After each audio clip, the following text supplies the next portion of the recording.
Okay, Regis. Yeah, this is very serious. Hey everybody, it's Scott Sandler from HypnoThoughts Platinum. I'm here with one of our presenters. This is David Snyder, the illustrious David Snyder, and old friend of mine, David Snyder. David, Very old. Yeah, increasingly. Getting older. So David and I have been doing hypnosis together for 20 years. At least. Yeah. Yeah. And we really came up in the industry together. So I'm really excited to have you be part of the first HypnoThoughts Platinum. It's cool. It's really, and it's awesome that it's in your backyard of San Diego. It's going to make this fun and easy. Yeah, it's nice because when you go to Vegas, you got to pack up everything, and if you forget it, you gotta make do without. At least this time we've got a little bit more. If there's something we forget, we can get it relatively quick. Yeah, and it's going to be easy for a lot of people that just know us. They're our local friends. Yes, can all make it over there real easy. And the resort itself, Paradise Point, is just gorgeous, and people are going to love that. Yeah, the location, Richard Clark picked it, and in our history together, Richard's always been in charge of picking locations. Richard's got his niche, and he's like I don't want to say the puppet master, but he is the architect of so much.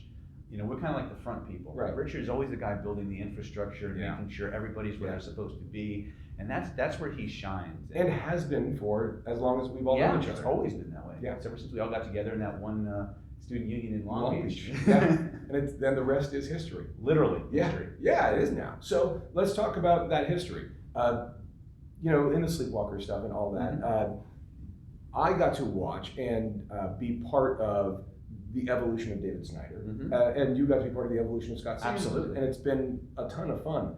And watching where you were, and now seeing where you are, and like what you're doing in the room. That you were just in a room earlier today with 100 people or however many was there. Yeah. What are you doing now that you weren't doing then? Like, what's changed? What have you gained? Well, for one thing, when we created Sleepwalkers, we had certain desires and certain outcomes and objectives, life objectives that we wanted. Yeah. And even at that time, and even though we wanted very, very, for me, it's no secret that a lot of my training was geared towards social applications, attraction, dating, relationships, things like that. And I tell people, I make a joke that if you'd have told me 20, 25 years ago that I'd be sitting in a room 5 days a week shoveling other people's stuff, I'd have laughed at you, because all I wanted to do was kick butt, be cool, and get chicks. Right. And what I came into the work looking for those ways to facilitate those applications. Yeah. But in order to find the nuggets that you could use, you had to go through the healing and all the other applications to figure out what translated. And so I learned all of those things from a very different set of filters, right? And what happens is, and I believe this to be true for everyone, although other people's experiences may differ, is I believe that as we actually find ways to solve the pressing issues like the social applications, getting that handled, so to speak. Now that we have a level of control and power over our ability to create the kind of relationships we want, or to make more money, or to make more friends, or whatever, once those basic needs are satisfied, then it opens us up to look at, for lack of a better word, more higher level or more altruistic applications. And so what I discovered is, as I was going through these processes of solving my own problems, not only did I get thoroughly indoctrinated in a lot of these technologies and things like that, but I started to realize that other people had the same problems. Other people were the patterns emerge. And it really is all about pattern recognition. And I started to realize that other people had the same problems, and this could help them. And so when we came to Sleepwalker, now you've always been an extremely team-oriented person. Me, not so much. Yeah, it's true. I am a pathological control freak and do-it-yourselfer. I literally have to be kicking and screaming to delegate something. Universe is forcing. Yeah, you're learning it. I'm a little clearly.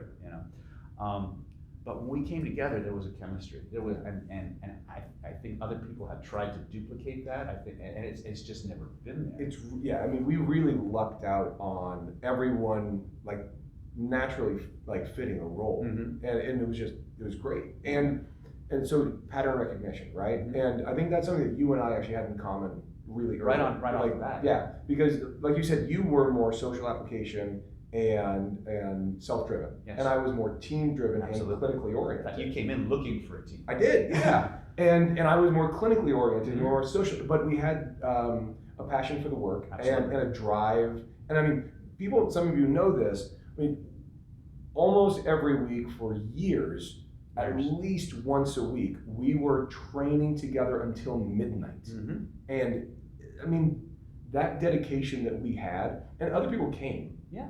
And other people stayed late sometimes. Mm-hmm. But you and I, every week. Every single week. Yeah. And Rumble when he showed up. Yeah, absolutely. Yeah. And so we had that drive in common. But going back to, I think one of the things that you and I saw in common was that pattern recognition and looking for patterns in work. Mm-hmm. And one of the things that I see in your work, and when people ask me about you, here or whatever, they're like, hey, why is everyone in David Snyder's room? What's he do? Or hey, I just saw David's class, it was really great. I explained that what you're great at, and really one of the best at, it may be this, I don't know, but you're definitely one of the best at this, is synthesizing a lot of stuff. So you can grab from 10, 20, 30 sources, and you can take pieces from all of them and figure out how to grab not just the best parts, but congruent parts, and map them in a way so you can say, I'm gonna take 5% of this, 20% of this, 5% of this, and put those things together in a way that is a better structure for learning. And that's why people come to your class, I think, is in large part because you make it easier for them to learn a bunch of stuff.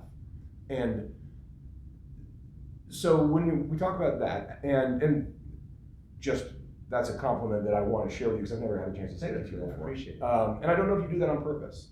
I think it's just the way I'm wired. I think it is too. Like, I think that's just what you've got, and it's your go-to, and it really is like your training voice. I think is figuring out that flow of logical building.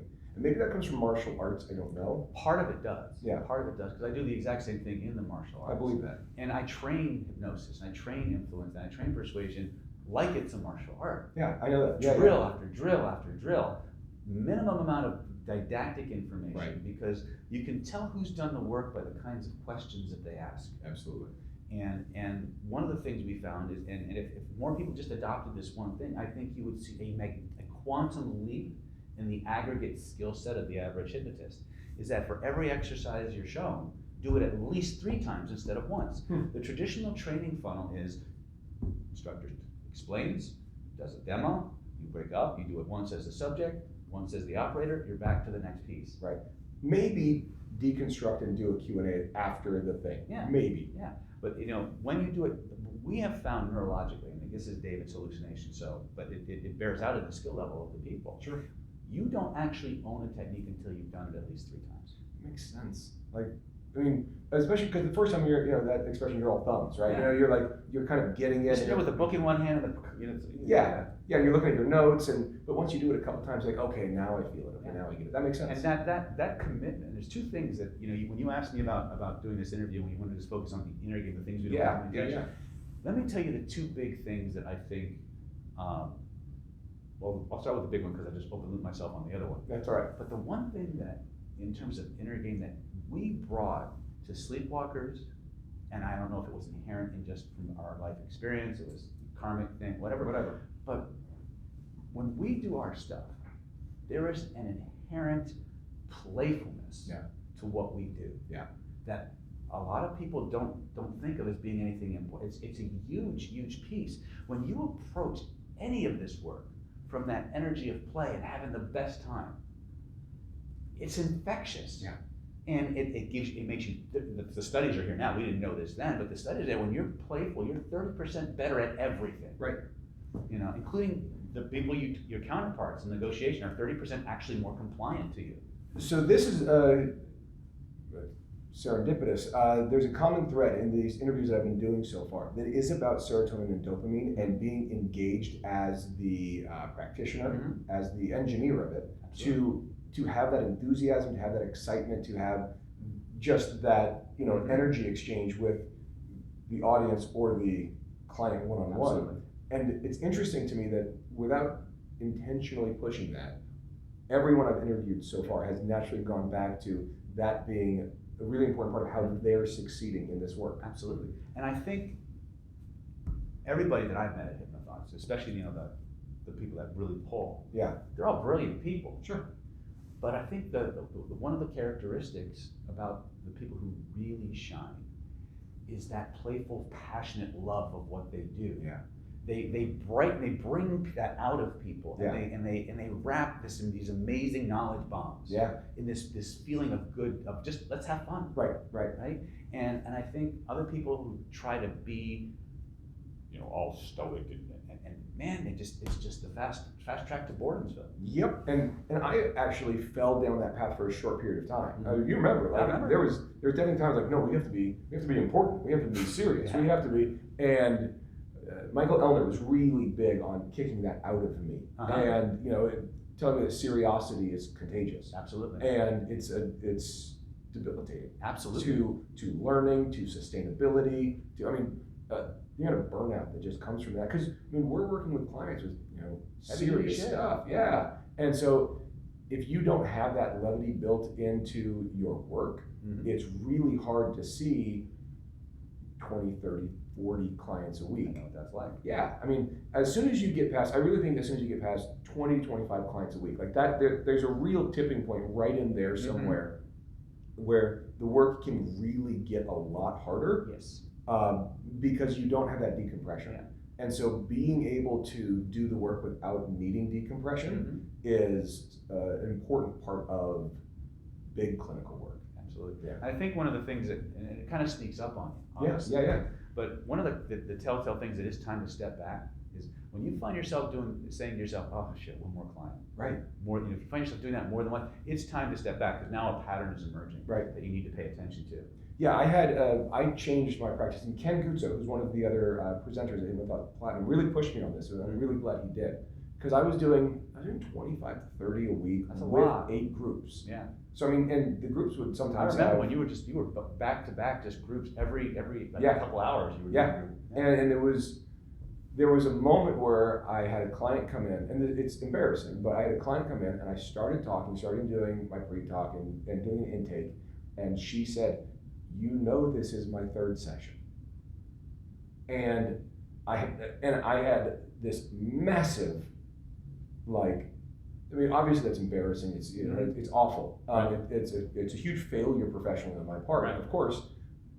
But it was important that happened. And I went, okay, this means everything I'm doing needs to be reevaluated. Because if I've lost the ability to identify, recognize an Yes. existing client, that means I'm doing way too much.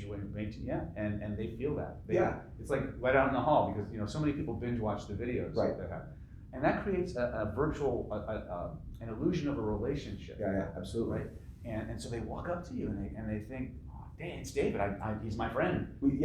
And I've spent 10 hours with you, but you didn't spend 10 hours with them. Yeah. And you have that, there's that disconnect, right? And that can, when you start seeing too many clients and there's either too much perceived distance, like you've seen 27 clients between the last time they were there, Yeah. or it's been 2 months since they were there and you've seen them. Yeah. They feel that disconnect and it's like having to start all over again. Yeah. And one of the things that Ken does is, you know, he's flipped his week, so he's only working 2 days a Right. week. And so he's like hyper present with the clients, and he really pushed me on that to shift the way I'm seeing clients. So right now with you, how much of what you're doing is clinical work? How much of what you're doing is training? Because you're so busy with training. The training aspect in the past probably 24 months has just expedited. I actually told myself 24 months ago I was going to slow down. Right. Yeah. So you failed at that. I failed. It was a spectacular Yeah, cosmic failure. You really suck at We're slowing talking down. Infinity Gauntlet, Yeah. Infinity War failure. Yeah. And it doesn't seem like it's going to stop anytime. It doesn't, But no. prior to 2016, I was seeing clients 4 or 5 days a week, Yeah. 8 hours a day. Yeah. So I was hitting it pretty hard in addition to my biweekly meetups that I was doing, and I was kind of scrambling because even with that pace, I had a waiting list 4 months long. Of course. And it wasn't getting smaller. No. So I had to make some really hard decisions as to where I can do the most good in the world, Yeah. and for my family, Right. Because I was having back trouble because I was always in this position, Right. You're sitting there all the day. Right. Yeah. And it was really taking its toll, And so I started saying, okay, well, let's start bringing in more associates. Let's start training them up. And I know that everybody who's coming in is looking for me, but I have very, very highly trained associates that can do this work, because I pressure test these people like you wouldn't believe. Like someone who's like an ab reaction waiting to happen, I'll throw them right at them in training just to have them deal with that. Right. And so we have 2 or 3 highly competent associates that work and have a relatively open schedule. And so, we're starting to try and encourage people to go see them. But if it's something that only is in my pay grade, then I'll handle it. Yep. Right now, I've cut it down. I was at 2 days a week. I'm now doing 1 day a week. Wow. Okay. And I'm still, it's not getting any smaller. We've tried several different approaches to try and get people in and not have to wait 6 months. But it's just. It is what it is. It's a good problem to have, but it's a problem. Right. So right now I'm focused primarily on getting as many trained therapists or practitioners or operators, depending on which training funnel you're going through, out there, real world competent, so they can just go and do this work and leverage the things that we've come up with.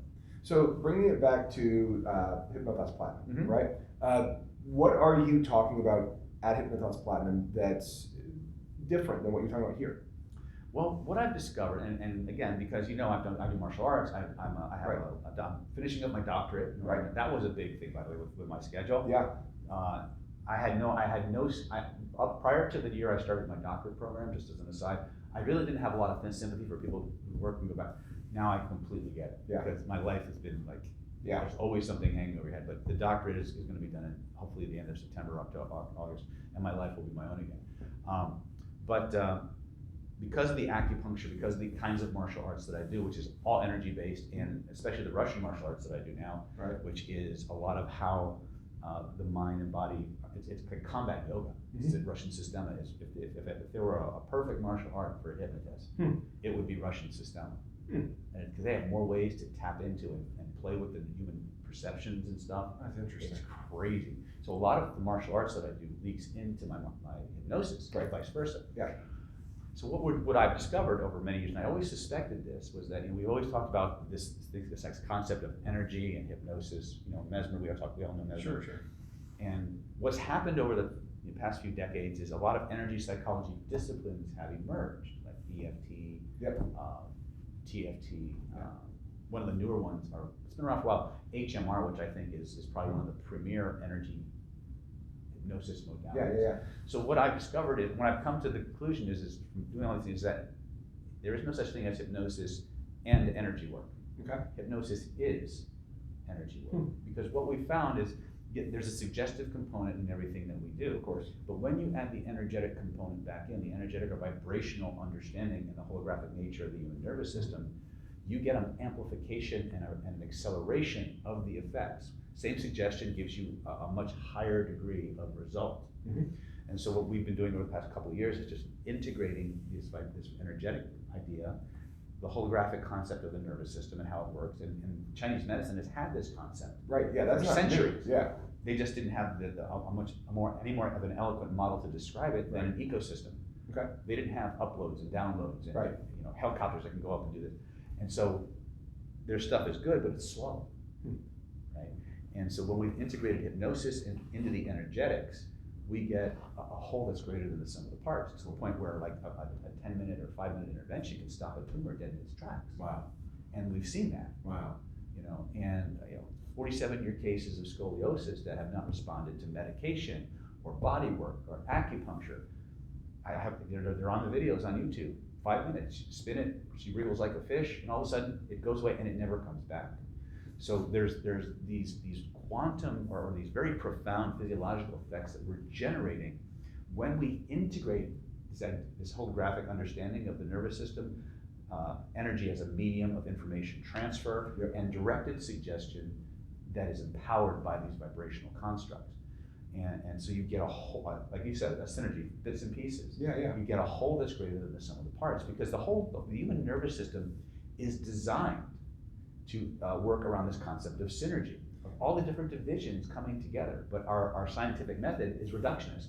We separate everything. Right, and which is antithetical to you, right? Because you just grab quantum, you just grabbed Chinese medicine, you just grabbed Russian martial arts and hypnosis training and said, this is what I do in hypnosis. Right? which is inherently collaborative. Yes. And it's not, and it's greater than the sum of its parts. And it's integrated. It's integrated, and like you said, it's better than the sum of its parts, yes. right? Because it's not just the best of, It's the synergies between. Bingo. And so to people who are watching this video and don't know who either of us are, maybe you know of one or the other or both or not, this is going to be an up-tempo class. Oh, big time. There's going to be interaction. And just, I know the way you teach, I know the way you work. I mean, it'd be really weird if I hadn't figured that out by now. Just as an aside, a little fun factoid, the very first course I ever put out was called CPI, Conversational Persuasion and Influence. This is Meet My Cameraman. Mm-hmm. And he pulled me aside one day because I helped him get started with his first pain control course called Total Pain Management. Yep. He was the editor and primary cameraman for my video course. Yep. And he had the lovely job of editing both. He comes up to me after the training, he goes, you're more dynamic with the sound off. Because we had two cameras, they were literally like a pendulum. I was going back. You were, if we'd had those Fitbits back then, and we could just count your steps during that class. I drove you nuts. God, oh my gosh. Cameras moved, it was a whole thing. But I think it was worth it. Absolutely. I mean, look at what you've created, man. It's fun, isn't it? Yeah, and even in those early days, even though we came in from much different, applications. Yeah, we were pointed. There was still this inherent sense of community, of uplifting and bringing people together. We knew we had something there. Yeah, and that was there was a sense of mission, but there was a joyfulness to it. Yes. And you and Richard, I had to move to San Diego and do my stuff. But you and Richard Rumble, you guys came together with that same spirit, that same energy, and now look what you've got. Look what you guys have created, and that's just fucking phenomenal. Yeah, the culture of this event and the culture of this community is really the engine of all of it. And yes, we have most of the best presenters in the world. Absolutely. And people who don't go anywhere else line up to come teach here. And that's not because of us, it's not because of the money. The money's good here because the people are here. It's genuinely because it's more fun to do it here than anywhere else. Yeah, and that was the same. And again, you can. Again, I can because I was in both. Right. I can see how back in the Sleepwalker days, the presenters would fight to come for free. Yeah, and we had some very strict rules. Is you had to be someone who's willing to give, to show, and if we felt that sense of community within you, and everybody was getting value, we promoted you to high heaven. But you always get these people that just want to take. And that's not what HypnoThoughts is about. Nope. And I think people really resonate with that. I think people were ready for it too. I think I got really lucky on the timing of how ready people were for this. And so we've had just a ton of fun making it happen. And it doesn't show signs of stopping, so you better get your asses in here. Yeah, so there we go. So come check out HypnoThoughts Platinum, htplatinum.net. And February, San Diego, Paradise Point, 6 awesome presenters. Everyone gets a deep dive of a half day. This is just part of it. Check out the rest of these interviews and see for yourself why everyone's so excited about it. Thanks for watching.